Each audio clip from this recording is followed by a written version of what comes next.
Vamos lá para... Já dá para ir lá para Amazônia, então? Podemos ir? Vamos. E aí tem um vídeo que eu queria passar, que foi, vou explicar antes, para você colocar aí, é OVNIs em Tribo, parte 2. E aí quando você coloca aí, eu vou contar a história por trás dessa filmagem. Essa filmagem foi o seguinte, lá em 2020, quando eu comecei a fazer vigília, eu comecei a fazer pedido de informação para o governo brasileiro. E eu comecei a pedir para órgãos que a gente não pede informação sobre OVNI rotineiramente. A gente geralmente pede para quem? Para a Força Aérea, para o Exército, para a Marinha. Eu pedi para a FUNAI, para a Fundação Indígena, porque eu sabia que aconteciam casos de OVNIs e avistamento de seres em terras indígenas. Então eu pedi para a FUNAI e, surpreendentemente, eles me liberaram uma quantidade imensa de informações. A partir dessas minhas informações, eu comecei a pedir informação para a Polícia Federal, e aí totalizaram mais de 120 páginas e 20 minutos de vídeos, com vídeos de fenômenos e também depoimentos dos indígenas, da Polícia Federal, da investigação que eles fizeram lá no Acre. Na época, nos Yaxaninca, que ficam coladinhos dos Runicuim, que vocês até entrevistaram aqui, e falam dos seres que vêm da Terra e etc, né? Muito interessante. E nesses documentos fala o quê? Fala que você tem naves ou fenômenos luminosos, ambos, descendo nas aldeias e disparando feixes luminosos contra os indígenas. Quem são os indígenas afetados? Aí pode dar um pause aí, que eu já... Aí quem tá falando aí é o Benk, né, o pajé da tribo. E aí são as meninas que foram afetadas, essas que estão sentadas. Basicamente o que ele tá falando aí é um fenômeno que desceu, veio no terreiro deles, 1 metro do chão, disparou um feixe luminoso em quem? Esse fenômeno sempre procura meninas jovens para poder acertar esse feixe. Era assim na Operação Prata, a maioria eram mulheres jovens, 15, 16, 17, 18 anos.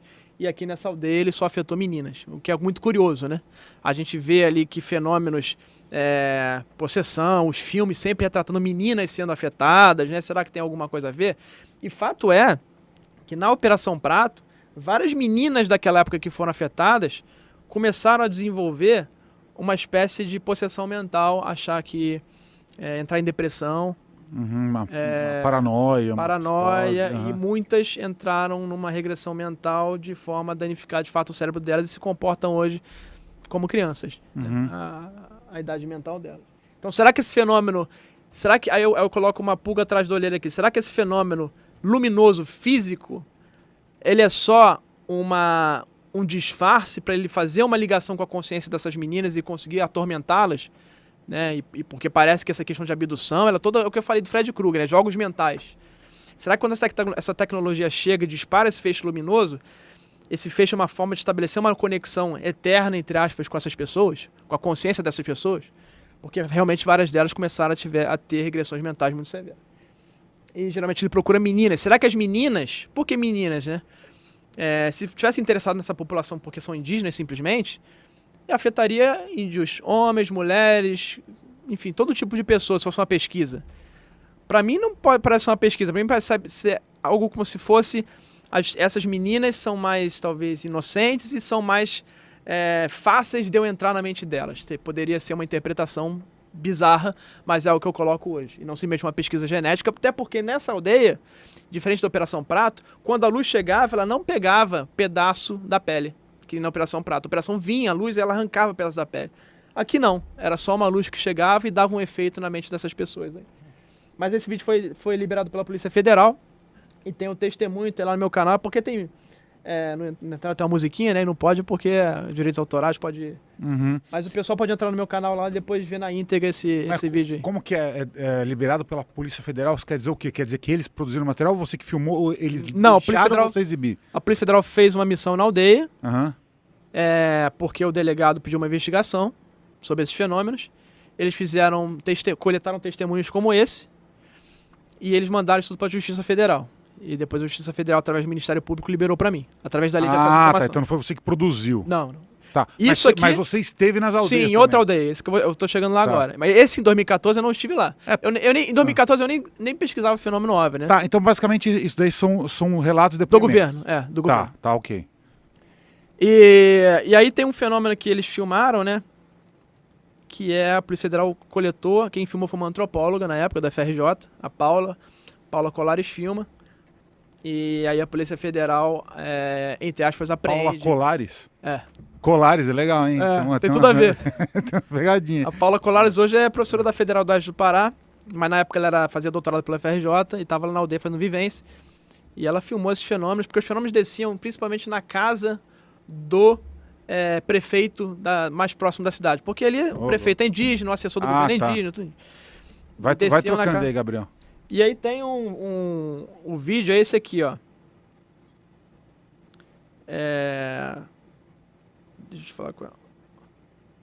Deixa eu ver aqui na lista. Então, basicamente, aí são os depoimentos, aí então, são que foram feitos pela própria Polícia Federal. Isso. Que cederam as imagens e você colocou elas. Isso. Aí tem, acho que um OVNI filmado em aldeia indígena. Vê se eu acho esse.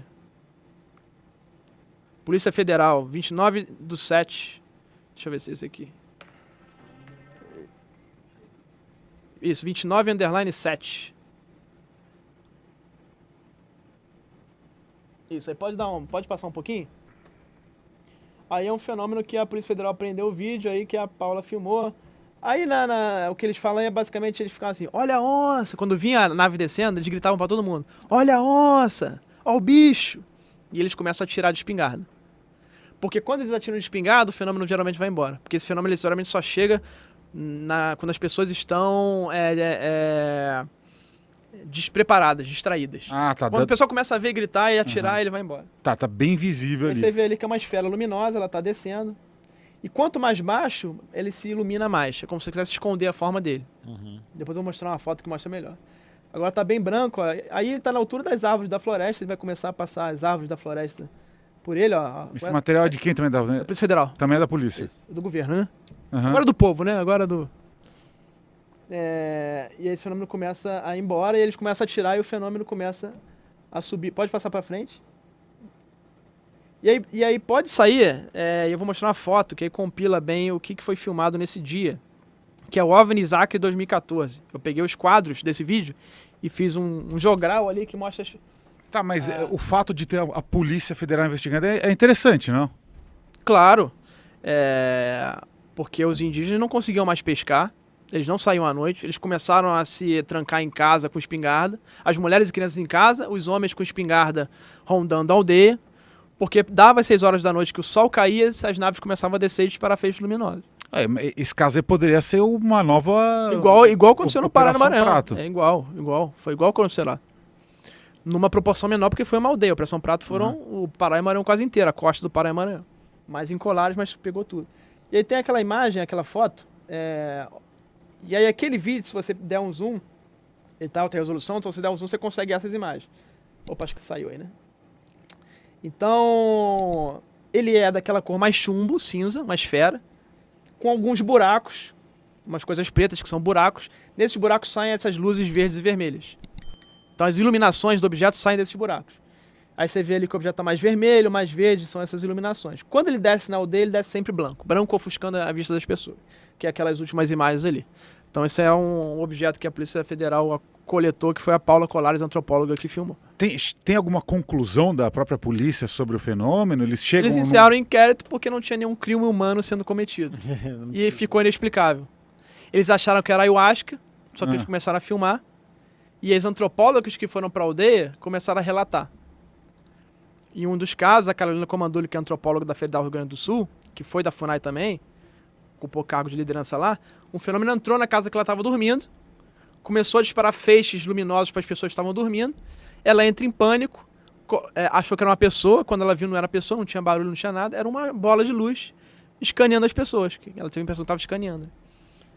E ela pega o cobertor, vira era a rede, né, que ela estava, bota o cobertor e vira pro lado e não sabe o que aconteceu depois. Por conta do relato dela, o Ministério Público abre uma segunda investigação. Por quê? Porque a Polícia Federal tinha encerrado. Pô, mas não é humano, e eles tinham falado assim, estamos achando que está desaparecendo, então encerra aí. Engavetou. E aí o Ministério Público abre, não consegue investigar porque não tem pessoal. Em 2016 eles encerram. Assim que eles encerram, eles falam assim, não está mais acontecendo, a gente não tem recurso, vamos encerrar. Assim que eles encerram, eles vão para os Runicuim e para os Axanica, mais a sudeste, e eles começam a aparecer lá, em outra aldeia. E aí, um desses casos, o objeto desce, queima as lanternas de todos os índios que estavam caçando. Esses índios se desesperam, começam a atirar, e esse objeto desfere um feixe luminoso no indígena chamado Iaca, e ele então é hospitalizado. Ele fica em coma durante muito tempo. E aí ele acorda, aí eu fui no Acre ano passado, né? Eu descobri o que aconteceu com ele. Ninguém sabia o que aconteceu com esse cara. Ele acorda, não sabe porque tá no hospital, não se lembra de nada. Ele começa a arrancar as coisas lá do CTI e ele foge do hospital e volta pra aldeia. E aí ele não se lembra de nada até hoje, não sabe o que aconteceu. E foi um objeto que desceu e disparou esse feixe luminoso nele depois que ele atirou. E aí, por conta disso, o que aconteceu? Eu liberei esse material na internet. Nessa época eu comecei o canal, não queria aparecer, e aí tive que aparecer para liberar isso. E aí vários jornalistas do Acre começaram em peso a falar comigo. Virei amigo de vários deles hoje em dia, e tudo que acontece lá eles me avisam. Então, os meus amigos lá do Acre... Conexões profundas, então. Tá. E aí eu sabia que esse fenômeno era cíclico. Ele vai e volta. E eu sabia que quando esse fenômeno acontecesse de novo, eu queria estar preparado com os equipamentos e com a grana para viajar e para ir lá e ficar lá. E não deu outro. Em maio de 2024, eu fiquei sabendo que esses indígenas estavam tendo as suas casas, os objetos estavam entrando, os fenômenos luminosos, entrando na casa deles. Nesses casos dessa aldeia, não eram, a maioria parte não eram veículos, viram até veículos lá, mas eram esferas luminosas laranjas. O que eles chamam de bolas de fogo, às vezes.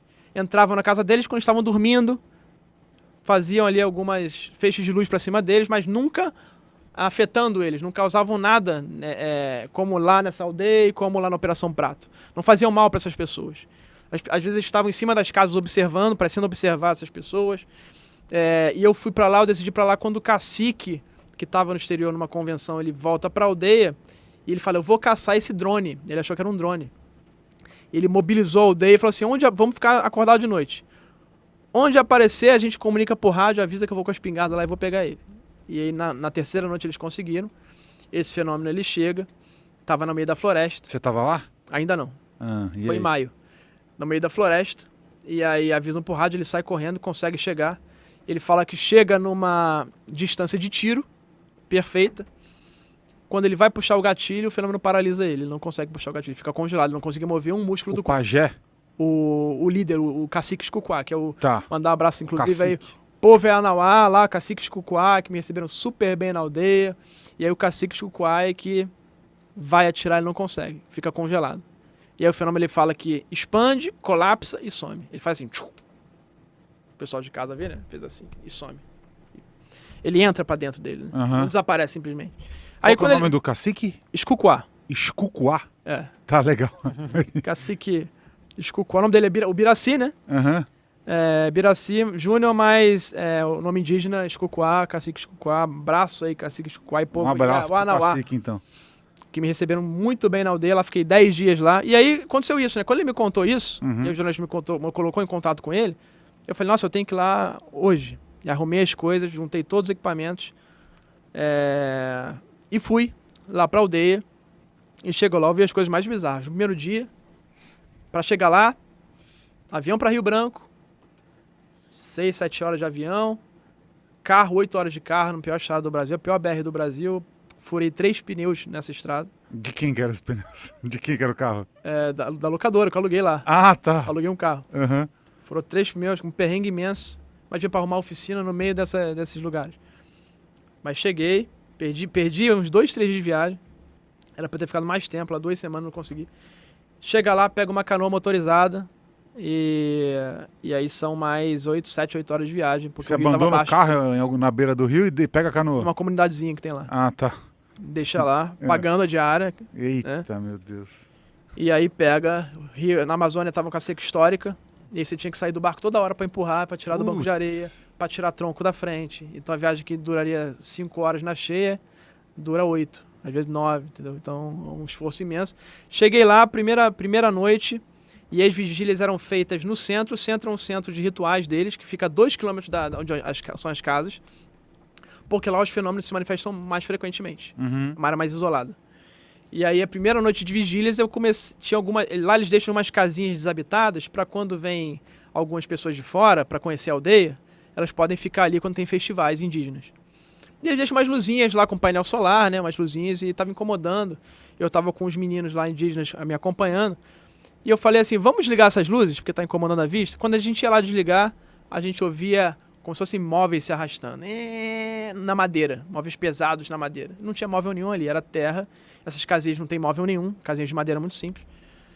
E móveis se arrastando, barulho de bicho muito alto, uma fera. Mas o mais me impressionou, a fera tudo bem, poderia até estar em algum lugar da selva, mas o móvel se arrastando, como se fosse na madeira, foi uma coisa bizarra. E eu não sabia o que fazer, toda vez que a gente ia apagar a luz, acontecia isso. Como se não quisesse que a gente apagasse aquela luz, não interferisse no ambiente. E aí chegou um momento em que eu não sabia o que fazer, nunca tinha visto um fenômeno desse poltergeist na vida, só tinha visto luzes e seres, né? Cada hora é uma novidade, né? E eu comecei a pedir licença, eu não tô aqui pra atrapalhar nada, o ambiente, por favor. E aí parou. Não sei se foi eu ou se os fenômenos deixaram de acontecer, mas o fato é que parou.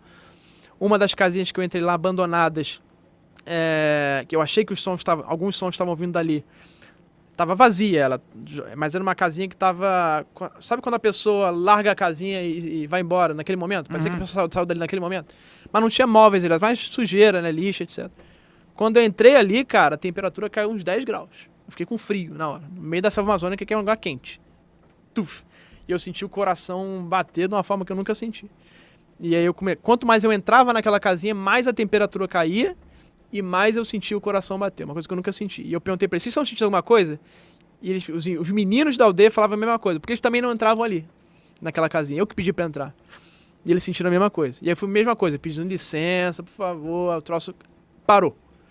E aí não aconteceu mais esses poltergeists. E aí aconteceu o seguinte, nas noites seguintes que eu tava lá, eu comecei a montar as câmeras e sensores na aldeia para poder monitorar o que estava acontecendo e filmar. Foi nesse momento, quanto mais a gente montava as câmeras, mais as luzes chegavam perto da gente. Até que chegou um ponto, e elas sempre saíam da floresta, essas luzes. E quando eu perguntei pro cacique, o que tem ali na floresta, que elas estão saindo ali daquele ponto? Ali naquela direção fica a Samaúma. A Samaúma é a grande árvore sagrada da Amazônia.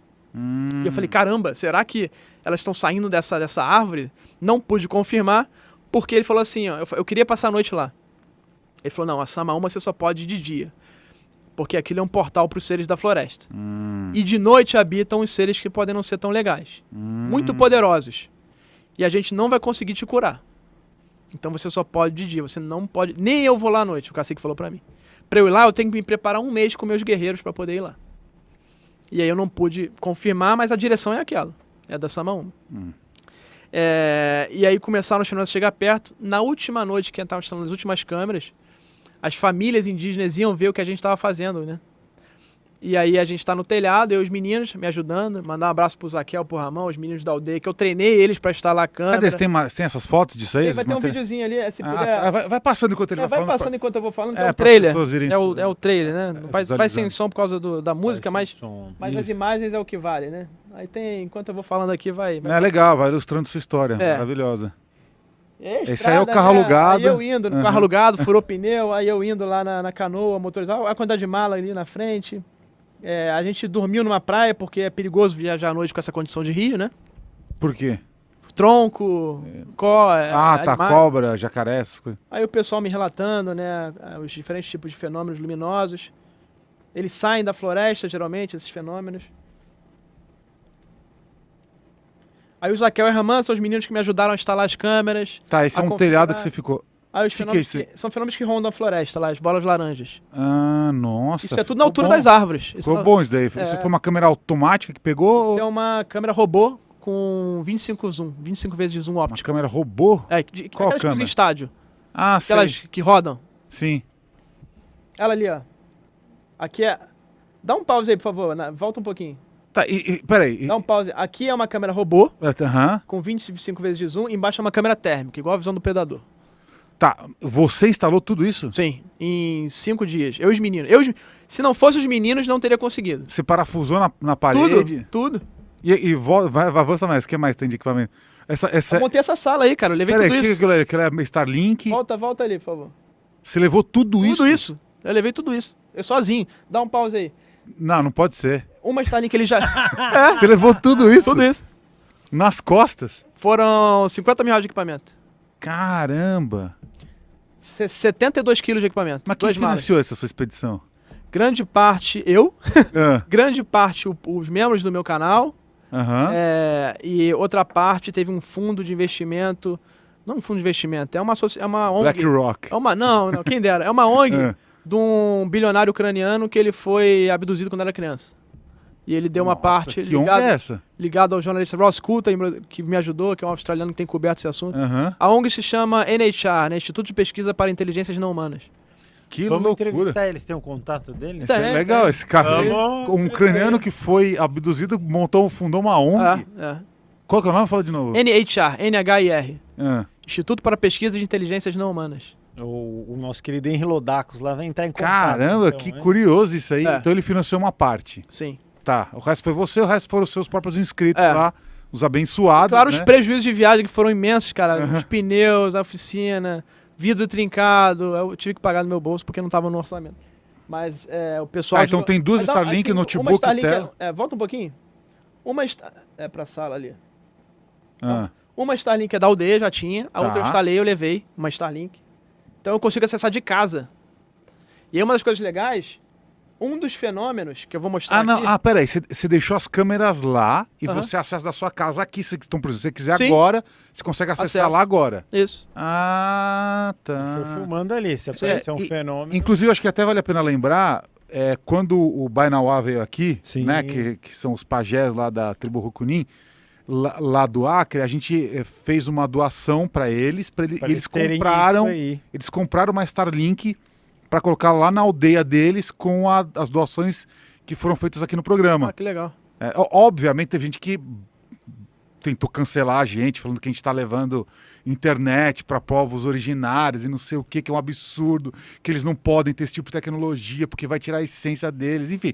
Mas isso ajuda muito, é bom. Eles quiseram, tá? Assim, só para deixar claro. Eles que pediram e usaram eles podiam usar a doação para qualquer coisa.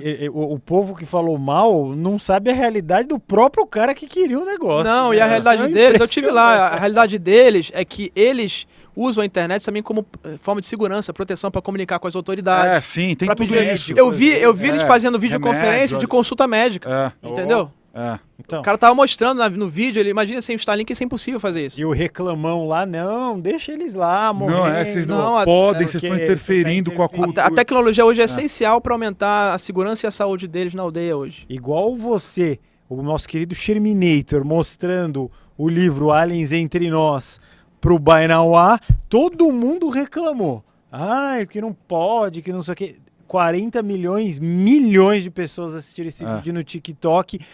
Ligaram da Alemanha, da França, traduziram para todas as italiano, línguas. Até italiano, fizeram uma tradução com passou no mundo inteiro, todo mundo se interessou. Mas os reclamõezinhos não poderiam deixar. Vamos lá, vamos continuar.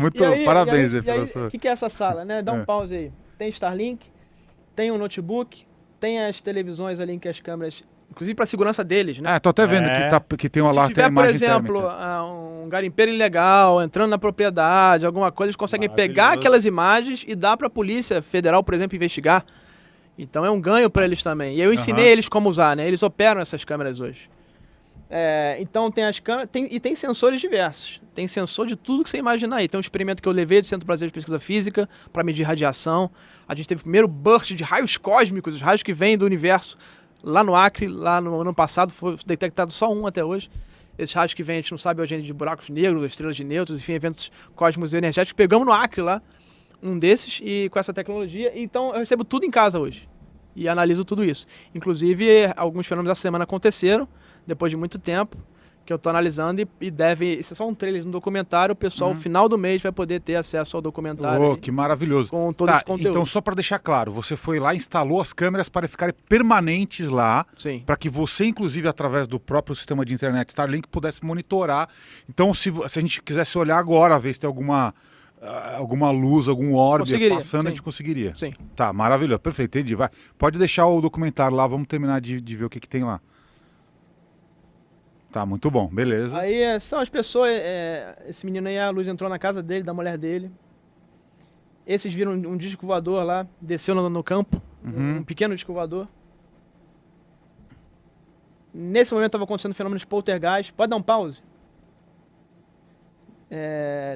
Nesse momento, essas bolas de luz já tinham vindo visitar a gente. Olha que loucura que aconteceu.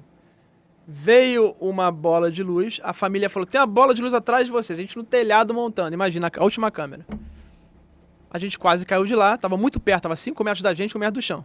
Era tipo um sol que ficava assim, uma luz laranja para vermelha, ficava assim. Quando os meninos apontaram, e esse fenômeno é interessante, quando você aponta, ele tá atrás de você, quando você aponta ou fala para alguém, ele se distancia, ou some, às vezes ele quer aparecer só para você.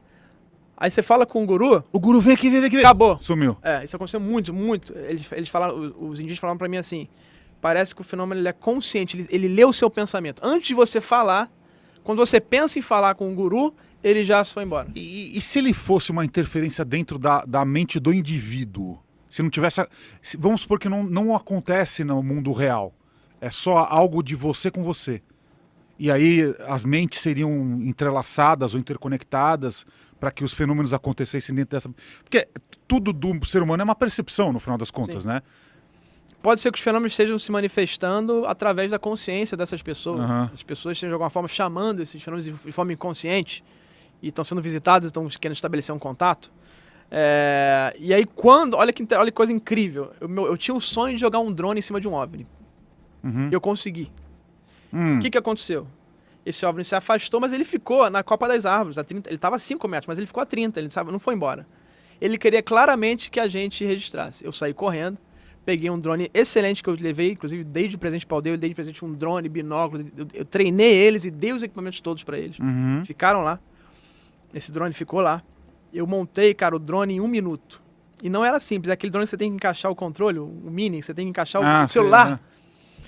Coloquei 1 minuto para voar, eu coloquei o drone do lado do objeto, eu circundei o objeto, era vermelho o drone com a luz verde, eu consegui ver perfeitamente.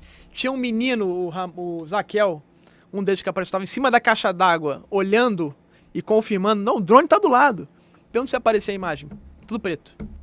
Não pode ser. Tudo preto, tudo preto. E gravou. Então é uma interferência.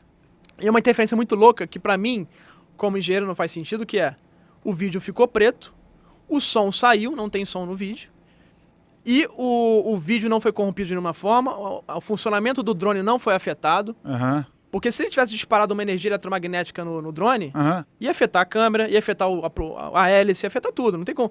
O fenômeno conseguiu ir direto no sensor, na luz que o sensor estava captando de alguma forma, e bloquear totalmente a luz, saturar de escuridão aquele sensor. Mas naquela telinha que você usa para monitorar o movimento do drone, o fenômeno aparecia na sua tela de monitoramento? Não.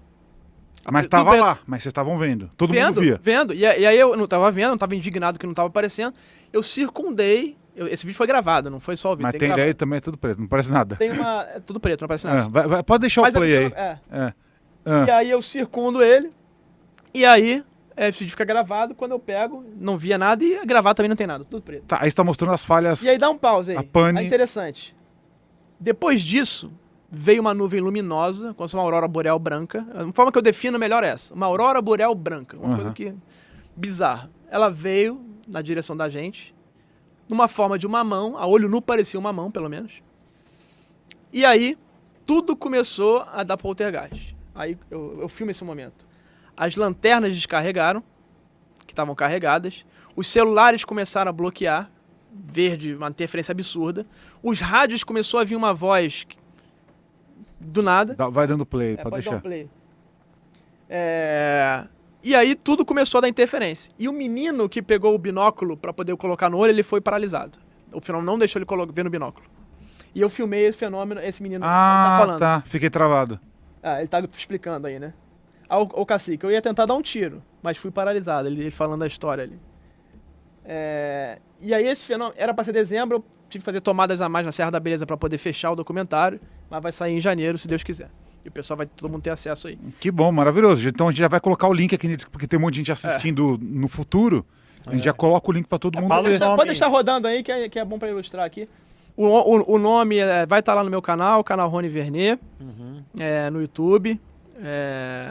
E o nome é OVNIs na Amazônia, Encontros Indígenas.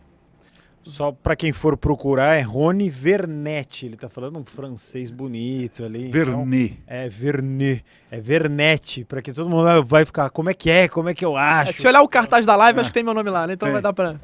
Mas Mais fácil, mais fácil. não adianta muito. Tá, então o que você colocou, o que tem aí, esse é o único que você colocou nesse vídeo aqui, foi essa dessa bola de fogo passando. Tem um outro fenômeno que eu gravei também, que tá no... Essa é a tal da árvore ali, peraí. a Samaúma. É bem legal ali, ó. Passa bem rapidinho. Gigante, né? é gigante. Tem um... Essa é a árvore que tá passando aí agora. Isso. Aí você bota no OVNI filmado julho de 2024. Esse é um outro fenômeno que eu filmei na aldeia, também com essa câmera 25 vezes zoom. Esse é um fenômeno que estava descendo na floresta, descendo na direção dessa árvore aí. OVNI aldeia, julho de 2024.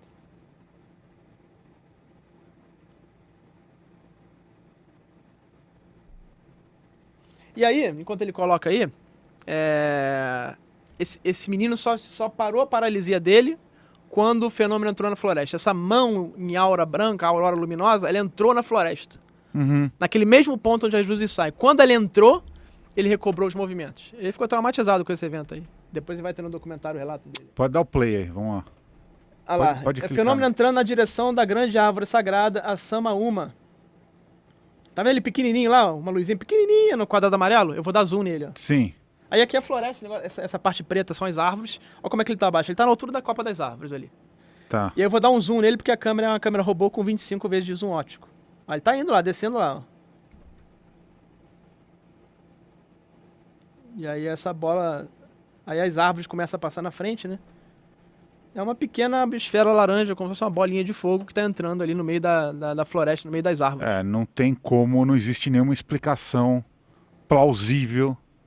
E aí ela vai entrando nas árvores até ela desaparecer por completo no meio da floresta. Essa aí você mostrou pro Geraldo Sacani. Essa eu acho que eu mostrei. O que ele falou que era o quê? A gente até brincou, né? Deve ser o Raibola, né? Então, e aí, o que ele falou? Não, existem fenômenos que não são... O Sacani também, ele não ele acredita que existem fenômenos não explicáveis, né? Nem tudo tem explicação, né?